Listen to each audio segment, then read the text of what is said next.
and guest Joelle Harvey and Yeston Davis in an all-handle program on April 13th. Tickets and information at carnegiehall.org.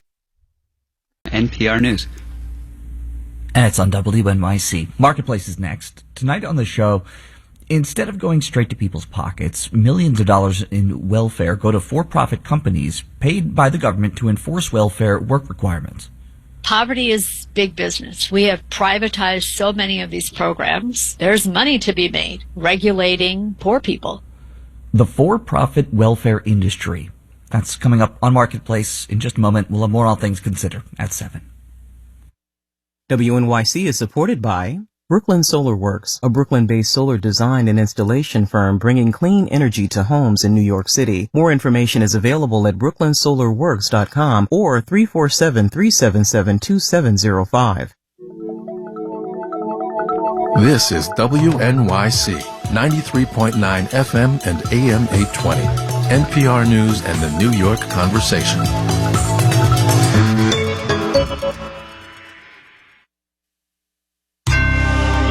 Marketplace is supported by Progressive. Progressive Commercial Insurance protects small businesses with customizable coverage options as unique as your business. More at progressivecommercial.com. Inflation is headed in the right direction, yes, but at what cost? From American Public Media, this is Marketplace. Marketplace is supported by Baird, dedicated to attracting and retaining talent from across the financial industry, providing continuity for clients. More at BairdDifference.com.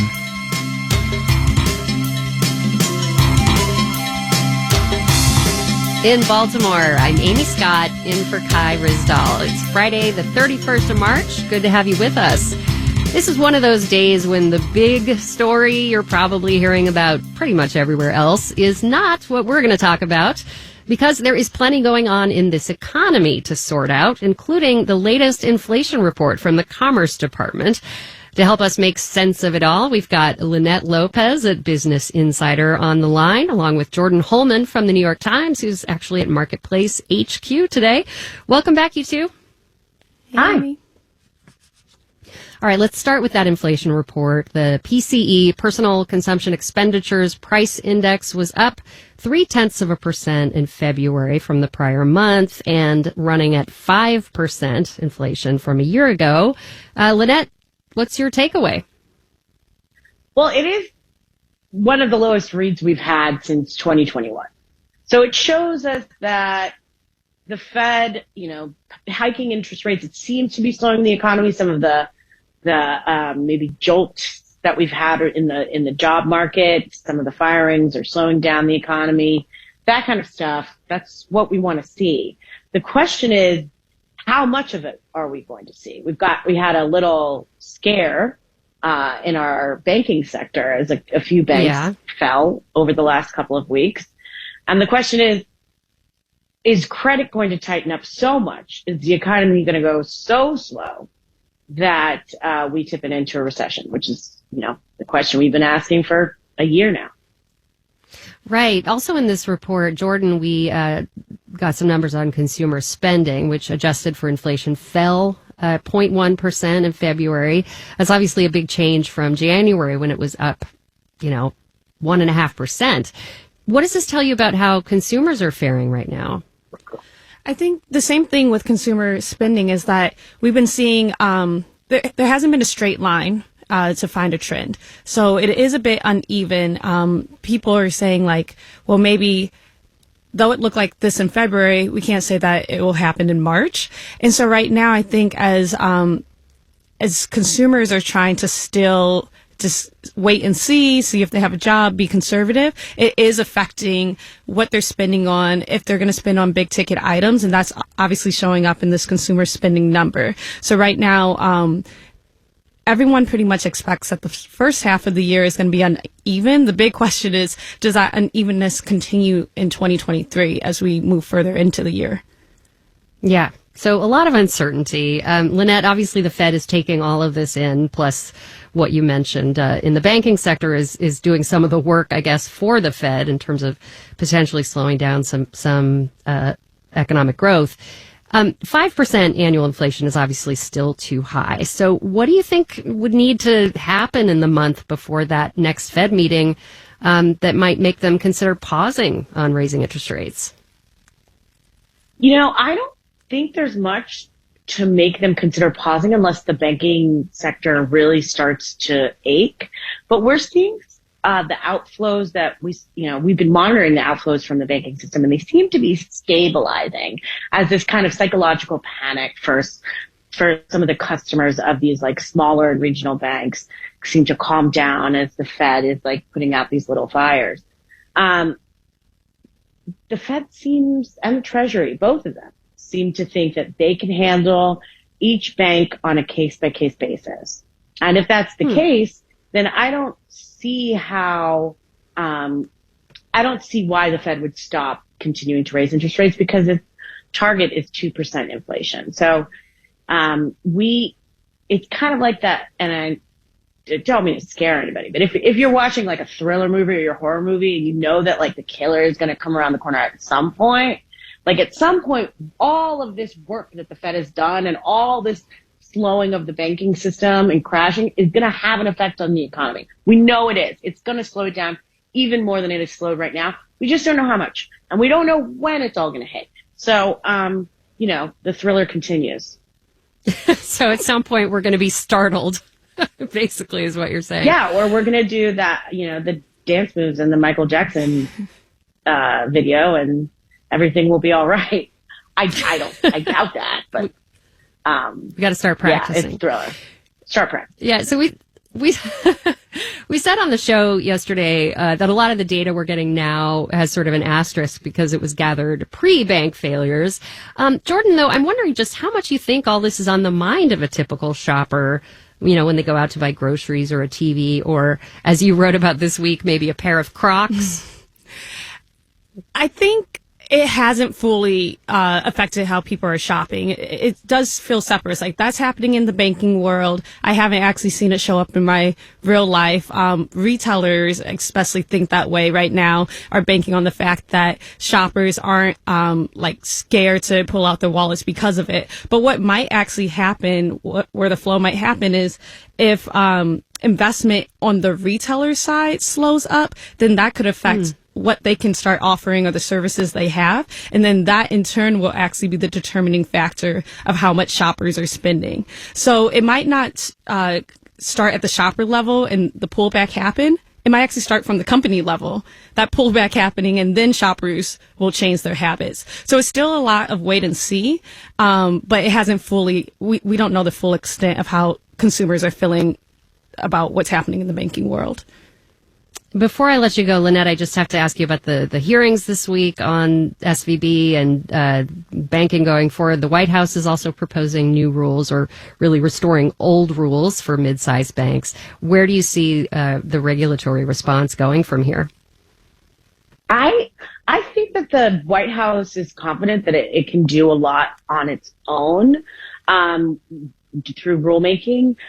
In Congress, there seems to be an appetite to get some of those rules together too, but it's, lobbyists, something happens in this country, we get scared about it in the banking system, and, we make some new rules, and then people forget about it, and the lobbyists chop at it a little bit, and, a little bit by bit. So let's see what happens with this regulation. It seems like Congress is interested in doing something now, but let's see what happens when the banks go to work. Because they want to be able to take as much risk as they can. Yeah, I don't put too much stock in regulation of the banking system. All right. Well, we got to leave it there. Lynette Lopez is at Business Insider, Jordan Holman at the New York Times. Thank you both so much, and have a great weekend. Thanks. On Wall Street, another up day. We'll have the details when we do the numbers.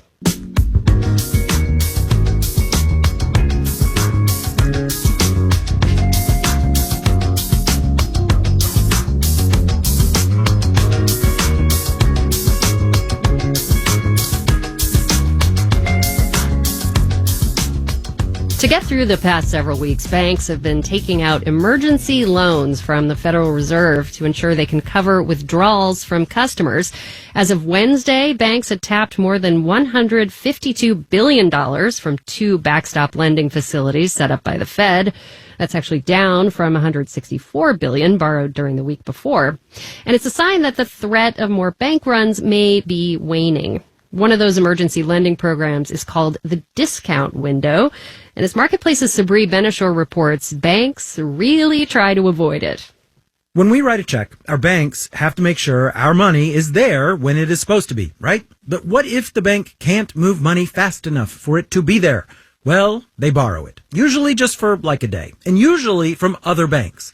But sometimes its other counterparty banks are saying, you're in more trouble than we're comfortable with. You should go see the Fed.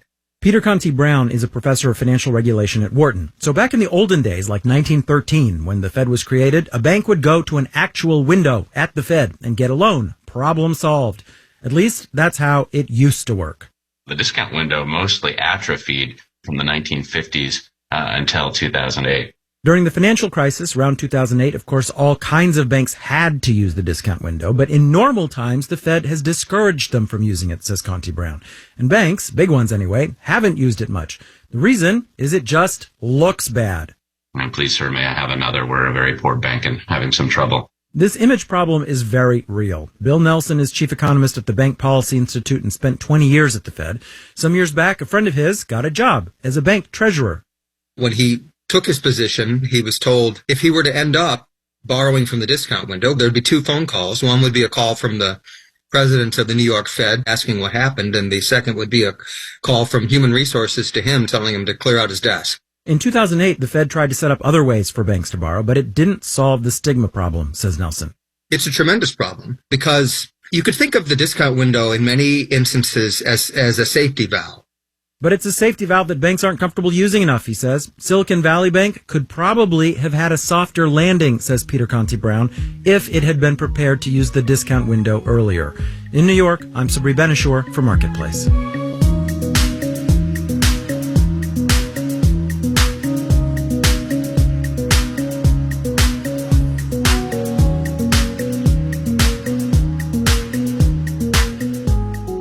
Jordan and I talked earlier about how people are feeling about the economy right now.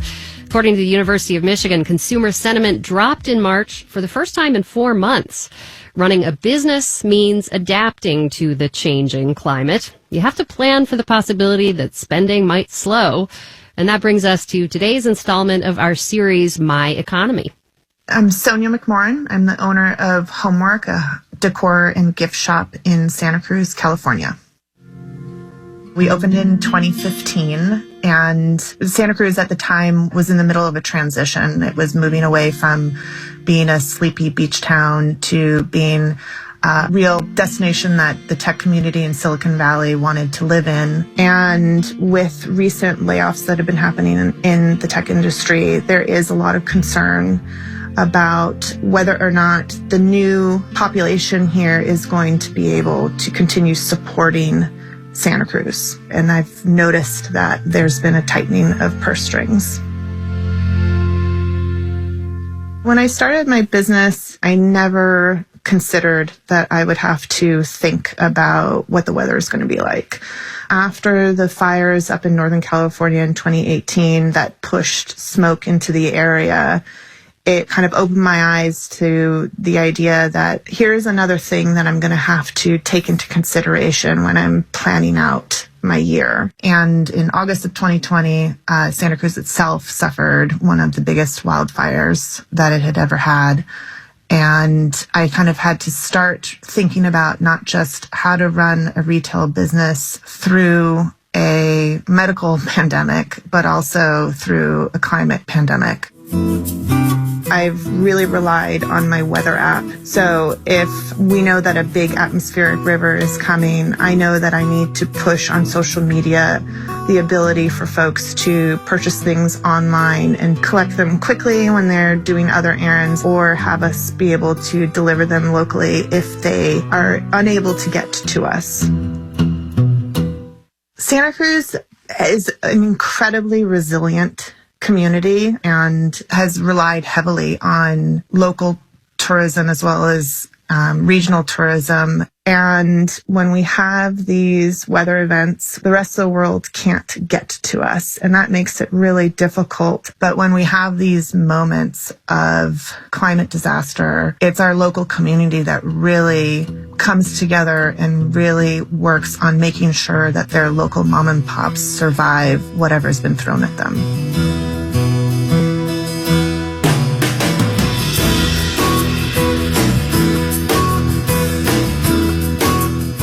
We can't do this series without you, so let us know what's going on in your economy. Marketplace.org/myeconomy.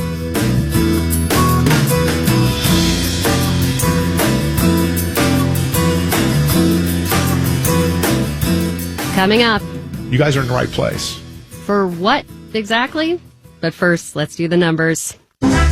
The Dow Jones Industrial Average gained 415 points, 1.25% to finish at 33,274. The Nasdaq added 208 points, 1.75% to end at 12,221. The S&P 500 was up 58 points, 1.4% to close at 4109. For the week, the Dow added 3.2%.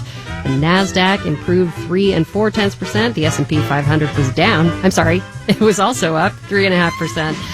Former President Donald Trump, who's expected to be arraigned in New York on Tuesday, has been rallying his supporters on his Truth Social media network. Investors seem to think his legal woes will boost traffic to the site. Digital World Acquisition, a special purpose acquisition company that's set to merge with Truth Social, grew 7.5%. You're listening to Marketplace.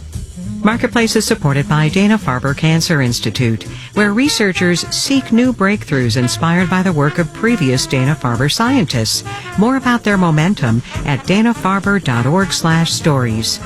And by Alteryx. Alteryx enables anyone to make better data-driven decisions and believes in the power of analytics for all. Learn more at alteryx.com.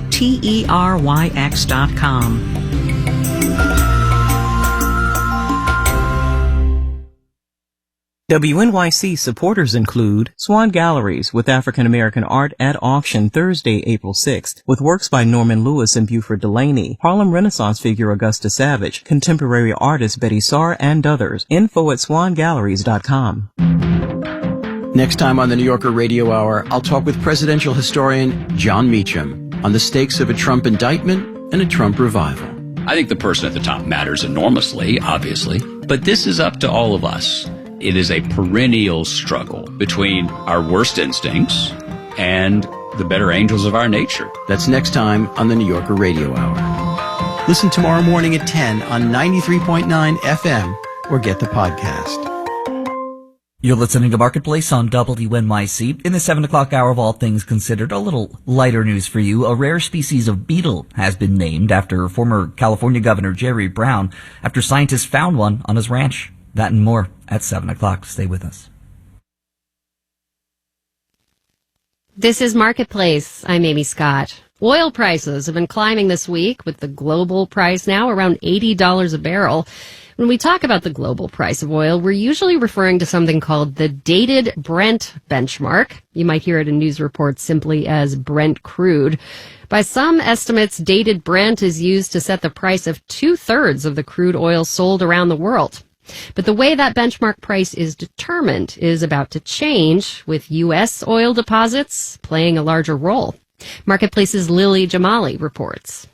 The Brent benchmark was named after the Brent oil field in the North Sea between Scotland and Norway.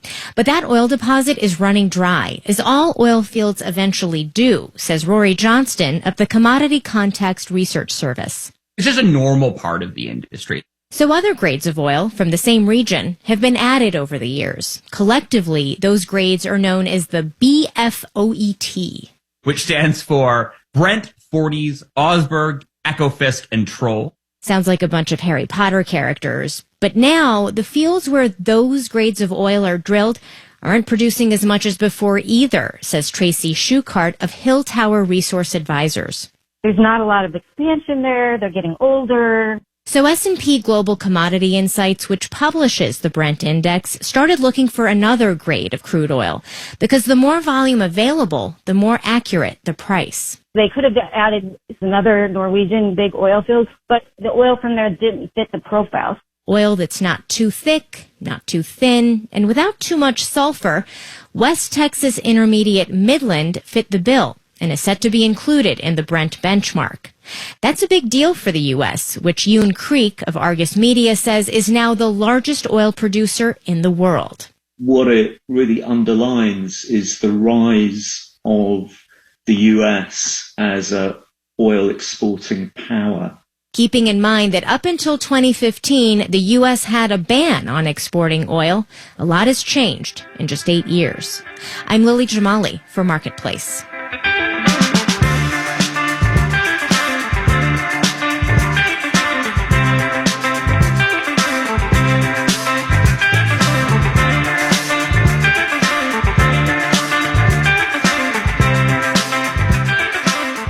Republicans in Congress are pushing an idea they say could curb the national debt and help solve the labor shortage, require more people who receive certain government benefits to work.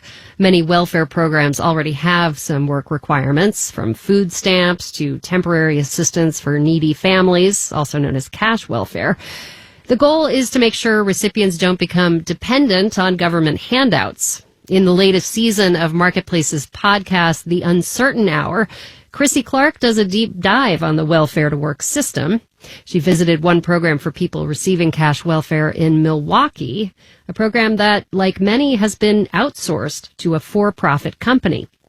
My first visit to a for-profit welfare office was in 2019 in Milwaukee. In a conference room, some parents who'd recently turned to cash welfare were attending a job readiness class. The teacher just asked them to talk about their dreams. I want to be a nurse, so I'm going to go into the RN program. That's my main goal. Basically, my dream is to go to college and put the position behind myself where my baby will always have something to fall back on. These women were here at this class because they're required to be. It's one of the federally mandated work activities they've been assigned to do in order to get a welfare check. This class and the welfare office where it's happening are run by a multi-billion-dollar multinational company named Maximus. It and several other for-profit companies have cropped up in the last 30 years to administer and enforce welfare work requirements. You guys are in the right place. That's Joe Murphy, former Wall Street consultant, now a VP at Maximus. He helped design this job readiness curriculum. It covers things like job interviews, business casual versus formal business attire. Joe's encouraging the women to dream big, says Maximus can help them get started with the right job. And all you need is a hand up. You guys are strong, and you guys can do almost anything. You just need to be guided in the right direction sometimes. Remember, the goal is self-sufficiency. All the women here today are poor. Most are black, living in one of the most segregated cities in America. They listen as Joe, who's white, hands out motivational aphorisms about hard work. The demon we swallow, I can't remember who said that. The demon we swallow makes us stronger. Conducting these motivational job readiness classes, assigning required work activities, and getting people on welfare employed, that's what governments pay Joe's company, Maximus, to do. Joe says a private company is better poised to get people jobs than the government because they already have a business mentality. We look from the perspective of the employer. We look at the employer as a customer. Joe's colleague, Rick Ibarra, says Maximus takes welfare recipients who need to fulfill work requirements and pitches them to employers who have jobs to fill, usually pretty low-paying entry-level jobs, customer service, packing and assembly work in warehouses. High-level talent, accountants and MBAs, we'll be honest, that's not the participant base that we have. To show me how Maximus can help turn participants into workers, Joe and Rick introduced me to Quanessa Simpson. She'd first applied for welfare in 2018 after her second child was born. She didn't have permanent housing and she didn't have a job. It was very hard. I didn't have an income to provide for a newborn baby with not working a stable job. So it was kind of like, I need this now, Quanessa told me the government welfare check she got through Maximus helped a lot, about $650 a month. as long as she could fulfill all her work assignments. One of them, working without pay at a local nonprofit. I worked in a pantry, the office, cleaning. Sometimes she was assigned to work there 40 hours a week. If you divide that into her welfare check, she was essentially making about $4 for each hour of required work, way less than minimum wage. Maximus says this kind of labor can give people valuable work experience, like an unpaid internship for being a janitor. And after several months, Quanessa did get an actual paying job as a custodian. Take the garbage, dust mop floors, pretty simple work, and I'm thankful for it. But the job was part-time, no benefits. It didn't put her family over the poverty line, and she still qualified for food stamps. And according to her resume, she'd already worked as a cleaner before she turned to welfare at Maximus. One job, cleaning a daycare center. Another, I was cleaning Airbnbs. How did you find those jobs? Friend of the family or something like that, Meaning it's unclear how much Maximus or that unpaid cleaning experience Quanessa was required to do really helped Quanessa land her later custodian job. Quanessa says she's grateful for the interview and resume coaching she got from Maximus, but Maximus got something out of Quanessa too.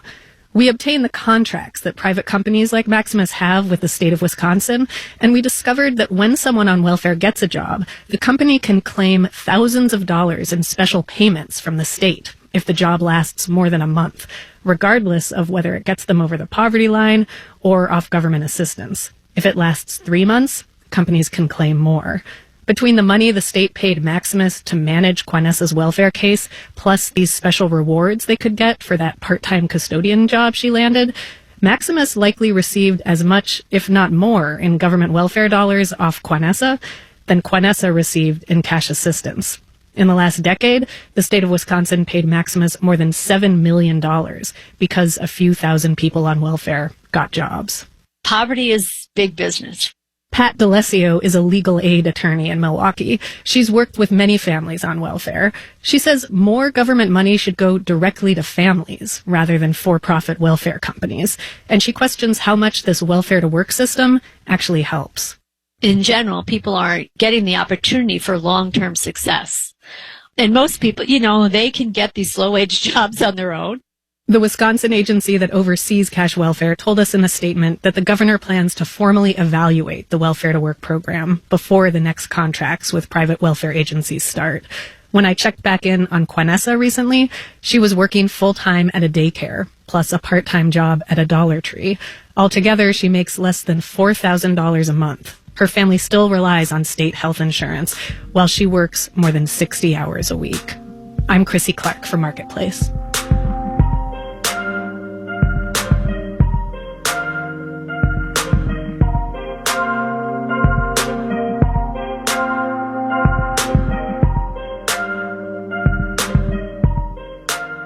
This final note on the way out today, a little preview of something coming next week.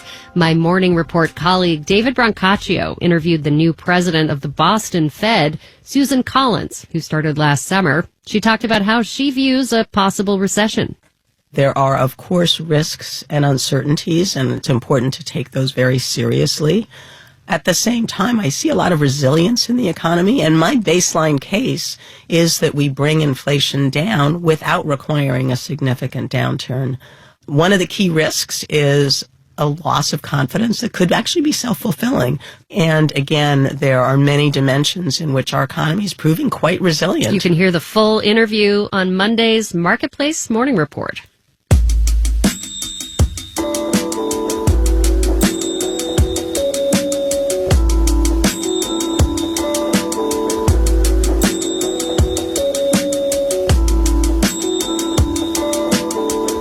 Marketplace is supported by USB technology found in billions of devices. USB Implementers Forum reminds consumers that certified products display USB-IF logos. Get the whole story at enablingus.org. We packed a lot in, so no extra context today. Sorry about that. Our theme music was composed by B.J. Liederman. Marketplace's executive producer is Nancy Fargali. Donna Tam is the executive editor. Neil Scarborough is the vice president and general manager. And I'm Amy Scott. Have a great weekend.